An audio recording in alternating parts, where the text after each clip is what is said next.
O mar Mediterrâneo. Quando a gente pensa nele, a primeira imagem que vem à cabeça é de uma fronteira, né? Algo que separa continentes.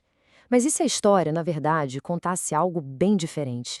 Hoje, a gente vai ver como esse mar não foi uma barreira, mas sim a maior ponte do mundo antigo. Olha, é natural pensar assim. A gente abre um mapa e vê aquela imensidão de água dividindo a Europa, a África e a Ásia. A imagem é de separação, certo? Só que para os povos da antiguidade, aquela água toda não era um obstáculo. Pelo contrário, era uma superestrada. E é essa a ideia central que vai guiar nossa conversa. O Mediterrâneo não era um espaço vazio que precisava ser contornado, ele era o grande conector. Por milênios, foi ele que uniu povos, culturas e impérios numa rede única e super vibrante. Para a gente entender de verdade essa conexão, a gente precisa primeiro enxergar o mar em movimento. Vamos mergulhar nas dinâmicas de circulação que fizeram do Mediterrâneo esse espaço de interação constante.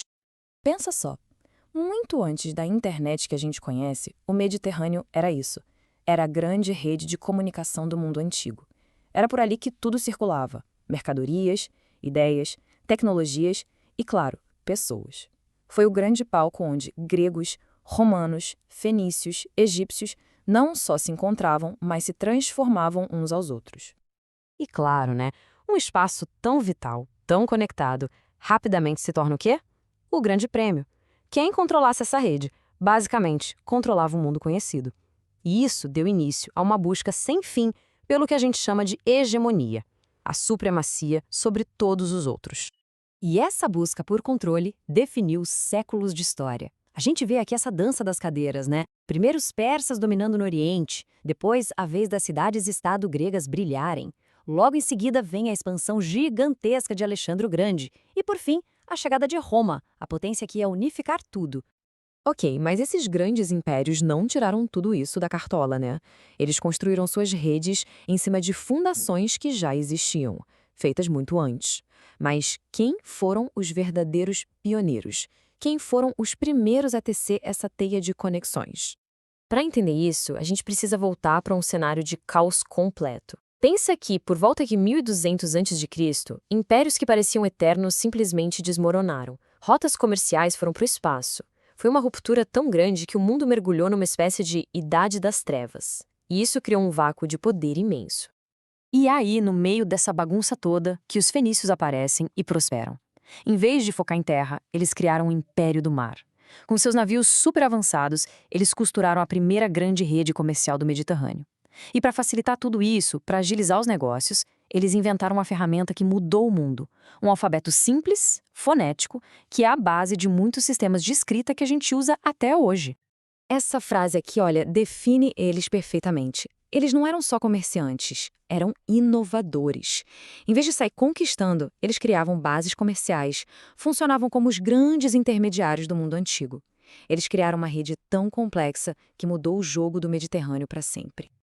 Então, beleza. Os fenícios montaram a infraestrutura, a parte comercial. Mas aí chegam os gregos e adicionam uma outra camada por cima dessa rede, a camada cultural. E a diferença na maneira de pensar é gigante. Onde um fenício olhava e via uma oportunidade de negócio, montando uma feitoria, um grego olhava e via um novo lar. Eles fundavam cidades inteiras, as apoíquias, que eram basicamente cópias das suas cidades de origem. A motivação não era só o lucro, era expandir um jeito de viver. E qual foi o resultado disso?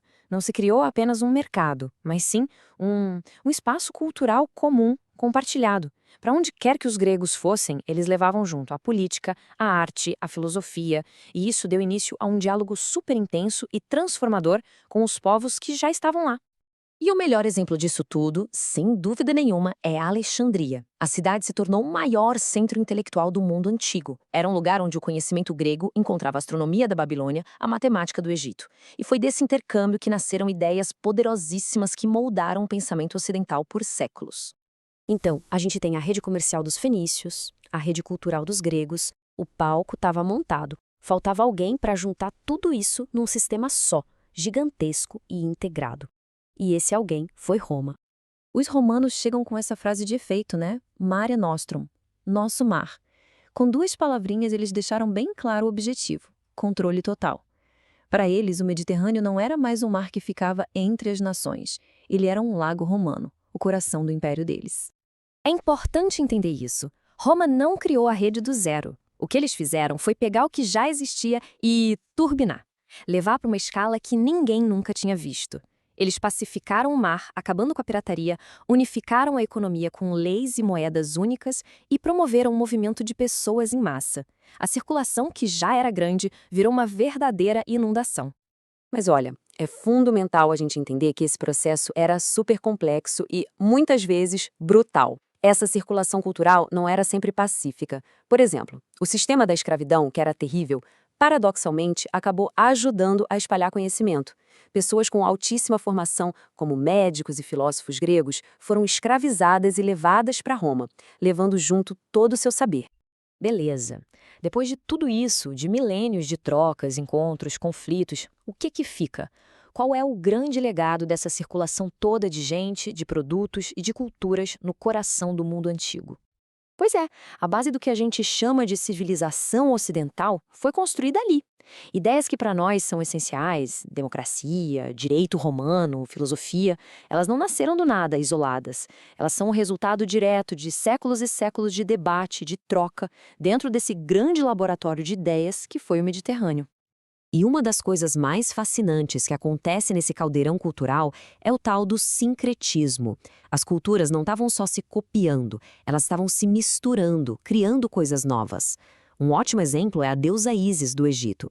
Ela se tornou super popular em todo o império, mas em cada lugar ela pegava um pouco das características dos deuses locais. É uma fusão cultural na prática. E no fim das contas, a grande lição que fica é essa. As maiores conquistas do mundo mediterrâneo não vieram do isolamento, elas vieram do encontro criativo entre diferentes povos. A prosperidade toda do mundo antigo dependia diretamente de manter essas redes de conexão funcionando. E essa reflexão toda sobre o passado, claro, nos joga de volta para o nosso mundo de hoje. No nosso mundo, que é mais conectado do que nunca, será que as lições desse mar antigo sobre diversidade, sobre conexão, não são mais importantes do que jamais foram? Entender como essa integração criou um mundo talvez seja a chave para a gente navegar melhor no nosso.